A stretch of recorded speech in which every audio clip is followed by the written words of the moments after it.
Di sebuah hutan tropis yang rimbun, hiduplah seekor monyet bernama Kiko. Ia dikenal karena kecerdasan dan kelincahannya. Suatu pagi yang cerah, saat Kiko sedang asyik berayun dari dahan ke dahan, ia bertemu dengan Sesa, seekor ular hijau dengan mata kuning yang tajam. Sesa tersenyum licik dan menyapa. "Hai, Kiko. Mau ikut aku? Aku tahu tempat di mana buah paling lezat di seluruh hutan ini tumbuh. Buah yang belum pernah kamu cicipi sebelumnya." Kiko, yang selalu waspada, merasa ada yang aneh dengan tawaran itu. Namun, rasa penasarannya lebih besar. "Benarkah? Di mana tempat itu?" tanya Kiko, pura-pura tertarik. "Ikuti saja aku," desis Sesa sambil melata pergi. Kiko pun mengikutinya dari atas pohon. Matanya awas mengamati setiap gerakan Sesa di bawah. Ia tidak ingin kehilangan jejak, tapi juga tidak mau terlalu dekat. Saat mengikuti Sesa, Kiko memperhatikan sesuatu yang janggal. Di sepanjang jalan, ia melihat jejak-jejak aneh di tanah dan beberapa lubang yang ditutupi daun-daun kering. Ini bukan jalan biasa, pikir Kiko dalam hati. Ini seperti jalur yang sudah dipersiapkan. Kiko semakin yakin bahwa ini adalah sebuah jebakan. Tapi, bukannya lari, ia justru tersenyum kecil.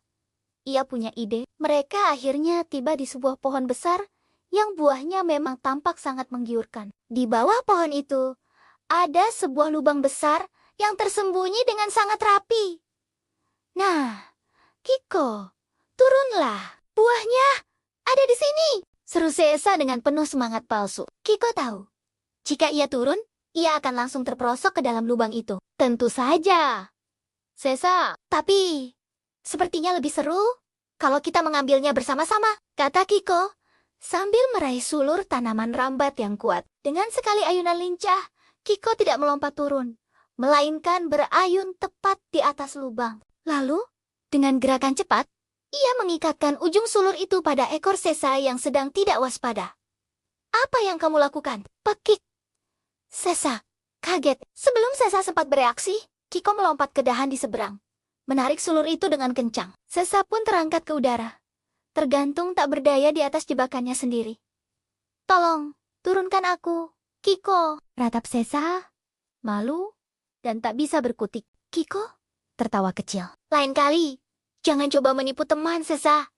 Ia kemudian melepaskan Sesa dengan perlahan. Ular itu langsung melata pergi dengan perasaan malu yang luar biasa. Kiko lalu memetik beberapa buah lezat dari pohon itu dan membagikannya kepada tuan men hewannya. Ia berkata, "Ingat teman-teman, jangan mudah tergoda oleh janji manis. Gunakan selalu akal kita untuk melihat kebenaran." Kisah monyet yang cerdik ini mengajarkan kita bahwa kecerdasan dan kewaspadaan adalah pelindung terbaik dari niat buruk. Terima kasih sudah menonton. Jangan lupa untuk like, subscribe, dan sampai jumpa di cerita berikutnya.